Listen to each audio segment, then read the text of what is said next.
கதை முடிஞ்சு போச்சு.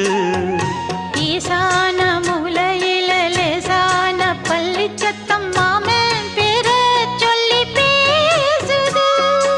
ஆறாத சோகந்தன்ன தீராம சேர்த்து வச்சு ஊரும் சேர்ந்து என்ன ஏசுது.